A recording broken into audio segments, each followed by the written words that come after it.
Oi.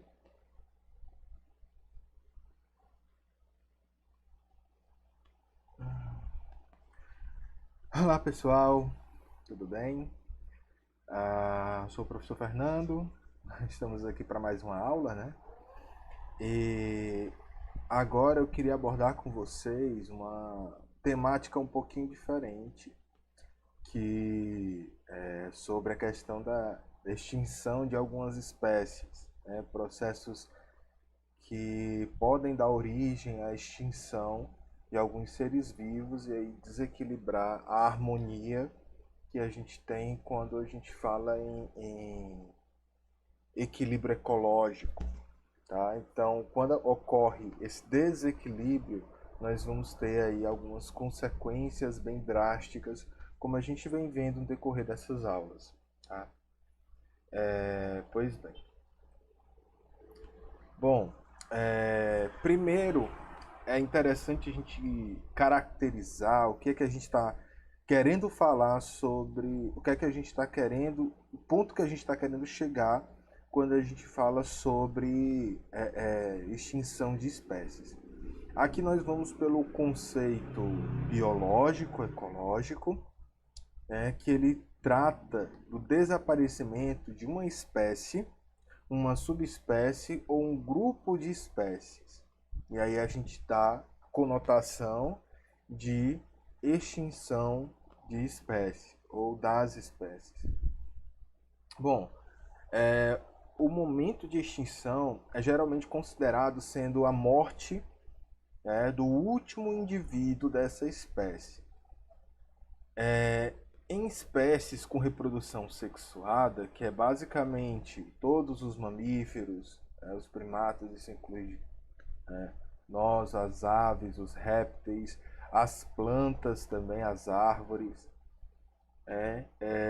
Quando a gente fala em espécies de reprodução sexuada, ou seja, que a troca de gametas, extinção de uma espécie é geralmente inevitável quando há apenas um indivíduo da espécie restante ou indivíduos do mesmo sexo.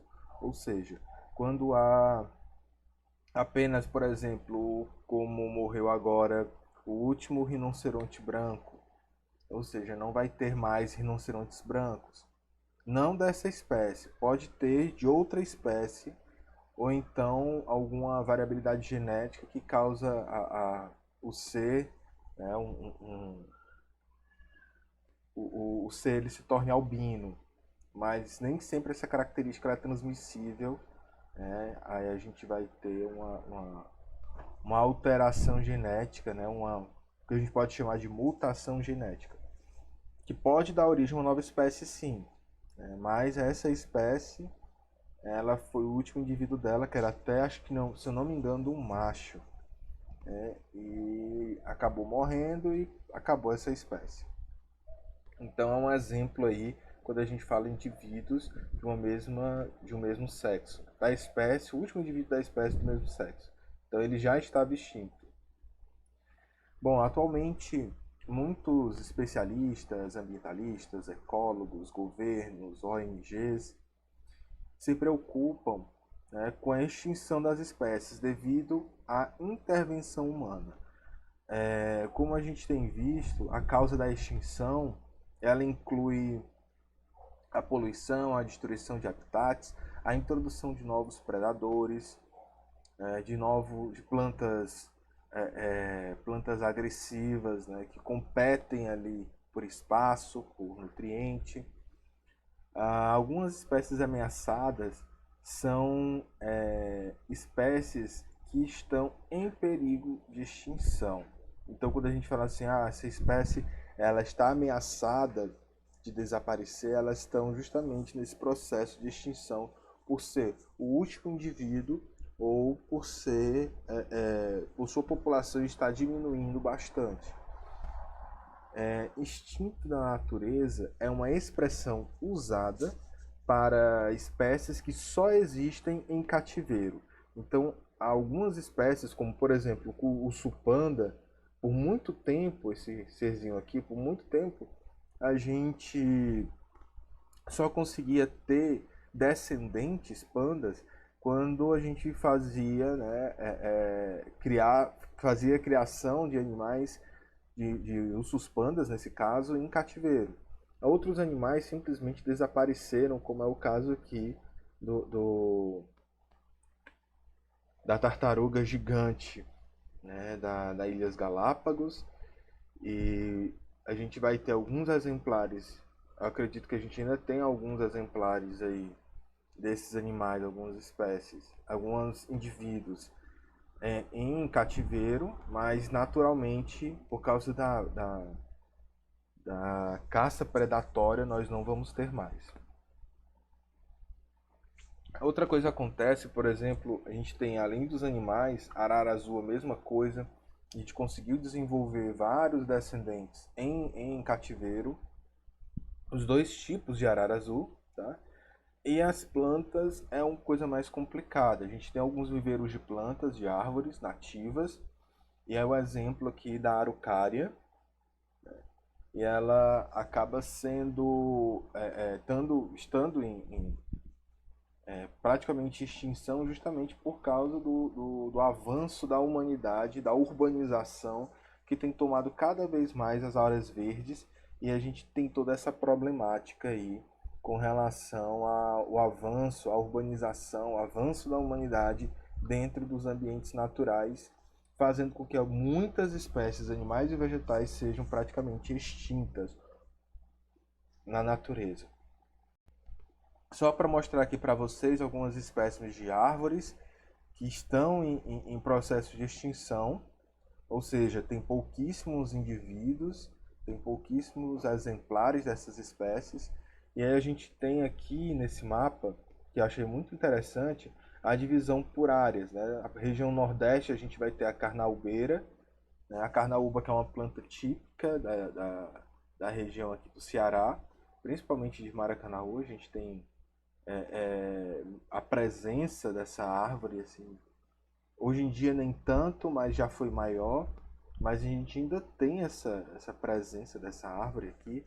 O pau-brasil, que é uma árvore extremamente importante para o nosso país e que está em processo de extinção, mas tentam se reverter esse quadro, né?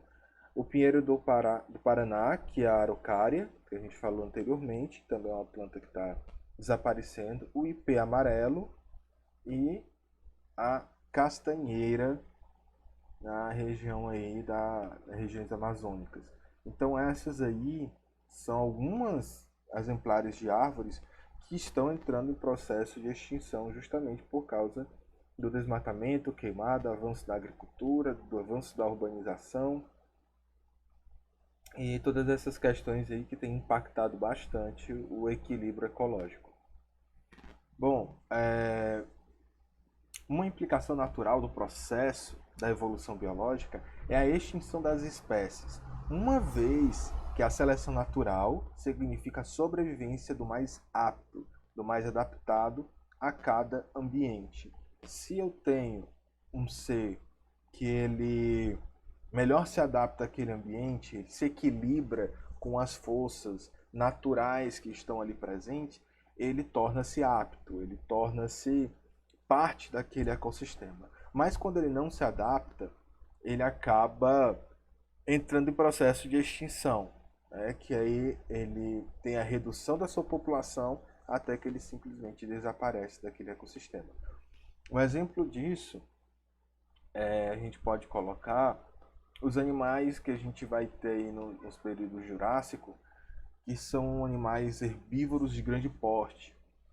Quando há modificações climáticas, e aí a gente pode adotar aqui a teoria da queda do asteroide que matou os dinossauros, mas mesmo que o impacto não tenha sido direto e tenha causado uma era do gelo ou um inverno nuclear, as árvores que antes tinham de 30 a 40 metros, bem robustas, elas começam a diminuir de tamanho, porque com a falta da radiação solar, elas não têm como fazer fotossíntese, né? E aí elas começam a ter problemas nutricionais. E aí você vai perguntar, mas professor, tem nada a ver, por que as árvores deixaram o seu tamanho, modificaram o seu tamanho, se tem espaço, tinha nutrientes, estava faltando só radiação solar e tudo. Isso chama estresse, tá?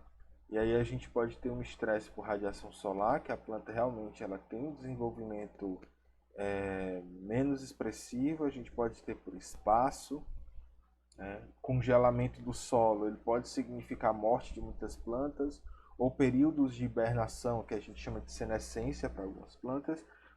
E se influenciar as plantas, influencia os animais que se alimentam dessas plantas, dessas árvores, desses vegetais. E aí a gente vai ter na cadeia alimentar os herbívoros que se alimentam dos produtores, que seriam qualquer vegetal que faz fotossíntese, e nesse processo os carnívoros que se alimentam dos consumidores. Né? E aí a gente vai ter os carnívoros, né? os predadores primários, secundários, terciários e, e os consumidores, consumidores primário, secundário e terciário. E os herbívoros, eles estão ali, né, como primários. Os herbívoros são os primários e os carnívoros seriam os secundários. Então tem essa relação de energia, que o animal come a planta, um outro animal come um animal que come a planta, e assim a energia vai passando, por isso que a gente chama de um triângulo energético. Tá? Então quando há extinção de plantas, que são os grandes produtores, são eles que produzem tudo e alimentam os outros animais, se elas desaparecem ou tem a diminuição da quantidade, e aí a gente vai ter uma variação da quantidade de animais ali existentes. Então, esse processo, que pode ser natural, como a queda de um asteroide, ou pode ser provocado pela ação do homem, ele pode significar a morte, não, o desaparecimento, não só a morte, mas o desaparecimento daquela espécie completamente do planeta. Então, isso aí pode ser de origem antrópica ou pode ser aí de algum evento cataclísmico, né, que possa acontecer no planeta. Assim, à medida que ocorre a mudança no ambiente, muitas espécies e até grupos inteiros, famílias, podem ser extintos, só reforçando o que a gente já disse. Aqui só um exemplozinho que a gente chama de espiral de extinção, tá? Eu coloquei só para demonstrar para vocês quais podem ser os fatores para garantir a extinção de uma espécie. Né? A introdução de espécies exóticas, elas podem ser extremamente agressivas, tomar espaço e competir com aqueles que já estão adaptados. Superexploração, alterações climáticas, né? A gente tem aqui alterações das relações ecológicas entre os organismos, a perda e degradação de habitats. Então essas são as relações que podem ocasionar a diminuição, né, da população, tamanho da população de indivíduos, que pode dar origem aí à extinção dessa espécie. Bom, o recente surgimento da espécie humana não alterou os mecanismos evolutivos naturais, a não ser no último século, que passamos a ser o fator fundamental de extinção de milhares de espécies de todo o mundo. Ou seja, a gente começou a alterar o ambiente de tal forma que a gente começou a alterar não só o ambiente, mas como o equilíbrio ecológico que existia entre os elementos bióticos e abióticos. Este é sem dúvida um dos problemas ecológicos mais preocupantes e que tem mobilizado vários pesquisadores, entidades, nações, pois o aumento constante no número de espécies vegetais e animais já extintos e ameaçados de extinção é muito grande e é grave, é muito grave, pois eles estão desaparecendo muito rapidamente e muitos deles a gente não vai ter nem oportunidade de conhecer. O pessoal, a gente costuma dizer, né, que a cada hectare queimado de floresta pode ser a cura de uma doença que a gente simplesmente está queimando. Né? Pode ser a cura do câncer, pode ser a cura do HIV, pode ser a cura do Covid. Então, a cada planta, a cada animal, a cada elemento que a gente apaga, o que a gente colabora para a extinção dessa espécie, é um malefício que a gente está fazendo a nós mesmos. Até porque o equilíbrio ecológico, ele envolve o ser humano nesse processo. Tá? Então, cada espécie que a gente extingue, a gente pode estar criando um problema gigantesco para a raça humana. Tá? Opa, só voltando aqui. Bom, em se tratando de caça, eu queria focar muito nisso, já que a gente está falando de extinção de espécies. Só me hidratar um pouquinho. Então, eu queria falar bastante disso, que a caça da vida silvestre é considerada a maior forma de extinção de recursos e também mais amplo em termos geográficos. Então, a caça da vida silvestre, da vida marinha, como estou exemplificando aqui, ela se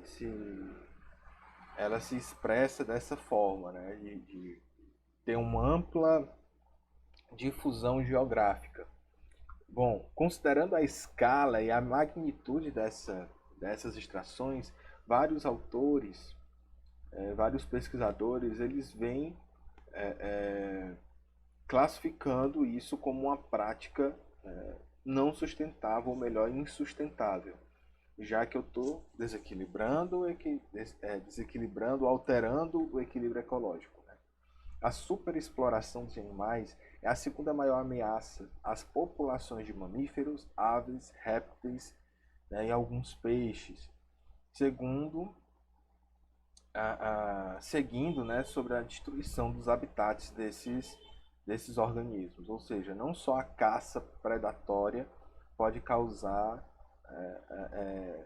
a destruição o início do processo de extinção dessa espécie, mas também a alteração ali dos seus habitats, que é extremamente importante, principalmente para o acasalamento, para colocar ovos, para criar sininhos. Essa superexploração é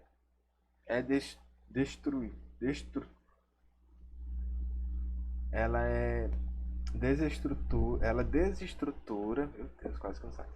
Bom, essa superpopulação ela desestrutura as populações de animais no espaço, pois estes possuem perfil diferenciados de dispersão, reprodução, fecundidade e sobrevivência. Ou seja, quando eu impacto um habitat, por exemplo, tartarugas marinhas, elas vão pôr seus ovos na areia de praia. Então existem áreas dentro da orla marítima, principalmente das cidades, que tem uma grande faixa de praia e que tem temperaturas mais quentes, como por exemplo as faixas de praia do Ceará. Existem algumas áreas que são destinadas, que foram escolhidas por esses animais, e elas são destinadas a somente a reprodução de tartarugas marinhas.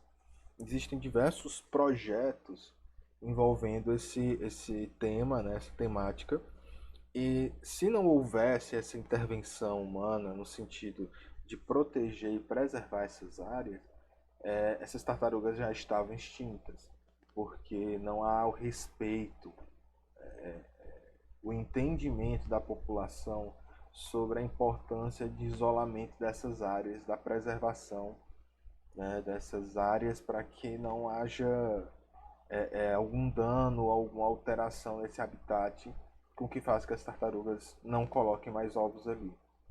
Então é uma proteção que se cria sobre essas áreas, e por isso que existem parques ecológicos, unidades de conservação e manutenção.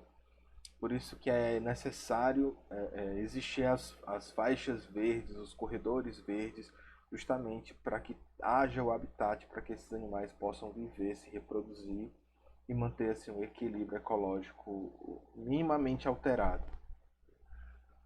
Por fim, a superexploração ela inicia sobre a capacidade de suporte do meio, né, do meio ambiente, do equilíbrio. Então, a capacidade de suporte, quanto esse equilíbrio ele suporta de alteração. A condição e a conectividade de áreas de potencial habitat. os que são parâmetros altamente variáveis e necessários para poder inferir sobre os impactos de caça nas populações animais. Bom, pessoal, aqui eu já queria entrar um pouquinho sobre o marco legal e a gente vai ter algumas legislações relativas a isso. A primeira delas é que ela regulamenta em 1930, né, a questão da caça, a atividade de caça. Ela foi inicialmente autorizada e regulamentada em 1934 e a Lei de Proteção da Fauna ela surge em 67 e a caça esportiva ela se torna proibida. Em 1988, torna-se crime inafiançável pela Lei 7.653 de 88, já que 88 foi o ano em que a gente vai ter as maiores alterações, os maiores avanços dentro da área de meio ambiente, até porque desde a década de 70 a gente vai ter vários movimentos e vários diálogos sobre a questão do ambiente, né, sobre o meio ambiente. Uma década depois, a descriminalização torna-se legal no sentido de que não haja mais uma criminalização do ato de caça. E aí a gente vai ter uma alteração aí do Código Penal, Código Processual Penal, tornando-se crime inafiançável. Tá? E aí, só que posteriormente, essa legislação é alterada, tornando-se, né, uma legislação afiançável. Tá? Aqui a gente entra num problema que é o seguinte, que principalmente nos dias de hoje, a legislação ela não está corroborando aí com a proteção e a manutenção desses ecossistemas. Como assim? A gente vai ter um problema muito grande com relação ao que até coloquei aqui, a ausência de mecanismos de controle e manejo para que a atividade tenha gerado muitas controvérsias. Ou seja, falta pessoal, falta metodologia. Existem especialistas, existem pessoas que fazem essas metodologias, tem pessoas que estudam há décadas a questão do equilíbrio ecológico. No entanto, não há muitas vezes interesse político, porque quando se há, como a gente viu aqui em 88, a legislação ela pode ser feita e ela pode ser cumprida. No entanto, hoje em dia a gente tem essa dificuldade. Isso é tão palpável que existia uma organização com relação a isso. Então a gente tem vários órgãos ambientais que garantem, que eram para garantir, né, o equilíbrio, o bom convívio, né, com a questão do verde e a urbanização, a industrialização. Então eram organizações que mantinham, e algumas ainda existem e mantêm o equilíbrio ecológico. E aí a gente vai ter, a nível federal, a gente tem o IBAMA, e a nível de regulatório também, a nível de fiscalização ainda a nível federal, a gente tem o ICMBio, e a gente tem as organizações estaduais, no caso aqui do Ceará é a SEMAS. Nós vamos ter abaixo da SEMAS os órgãos municipais, né, que em Fortaleza a gente tem a SELMA, eu acho que aqui no Maracanã é a SEMAN, e a gente vai ter as ONGs, que mantêm aí projetos para manter esse equilíbrio ecológico. Quem faz as legislações geralmente é o IBAMA, e o ICMBio ele faz a fiscalização e a aplicação dessas legislações. E conta com a Polícia Federal, né, como um instrumento para que a justiça ambiental seja feita. E aí por isso que quando há apreensões de serras elétricas, de material de caça, sempre a gente vai ter o IBAMA envolvido e sempre tem, né, a Polícia Federal ali presente, fazendo essas apreensões, essas relações aí. Bom, aqui está a legislação de 67, né? E eu vou ler só o primeiro artigo, depois, como eu vou colocar, disponibilizar esses slides para vocês em PDF, então eu recomendo que vocês tenham uma lida, que é bem interessante, que é chamada Lei da Caça, tá? De 67. No artigo 1º fala o seguinte: os animais de quaisquer espécie, em qualquer fase de seu desenvolvimento, e que vivem naturalmente fora de cativeiros, constituindo a fauna silvestre, bem como seus ninhos, abrigos e criadouros naturais, são propriedades do Estado, ou seja, do governo brasileiro, da Federação, sendo proibida a sua utilização, perseguição, destruição, caça ou apanha. Ou seja, eu não posso caçar, eu não posso aprisionar esses animais porque eles fazem parte do equilíbrio ecológico natural do meu país. Bom, aqui eu queria parar um pouquinho para não ficar tão longo e eu vou fazer um segundo vídeo continuando a nossa conversa aqui sobre essa questão da extinção das espécies, né, e da importância aí das legislações, das ferramentas que a gente vai ter aí para poder tentar, pelo menos, né, minimizar o impacto causado por essas atividades. Pois, até a próxima aula e obrigado aí pela atenção de vocês.